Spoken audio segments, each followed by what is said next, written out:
Guljaxon, darsingni qildingmi qizim? Ha, qilib bo'ldim oyi. Yangi maktab qalay, yoqdimi? Ha, o'rganib ketdim. Trenerim ham juda tajribali trener ekan. Tug'ilgan kuningni nima olib bering? Ko'k shlem bilan perchatka olib bera qoling. Yana sport uchun so'raysan-a? Ko'ylak, tufli so'ra. Ko'ylak ham ko'raman, tufli ham menga emas. O'zi o'g'il bola bo'lib tug'ilishing kerak edi. O'g'lingizman-ku.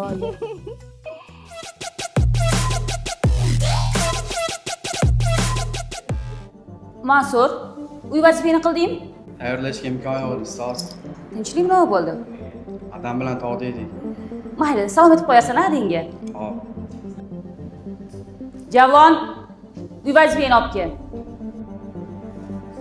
Shu ham daftarmi? Mana shuni uy vazifa deb olib kelding-da.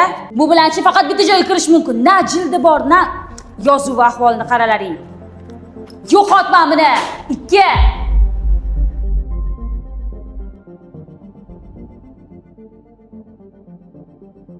Ustoz, uy vazifani bajarib kelgan. Ikki qo'yish adolatdanmi? Balki yana dars o'tishni ham o'rgatarsan menga. Nega odam ajratasiz? Mansurni adasi yaxshi lavozimda ishlagani uchun unga 2 qo'ymadingiz. Javlon bajarib kelgan bo'lsa ham unga 2 qo'yasiz. Tekshirmadingiz-mi? Aybi otasi yo'qligidanmi?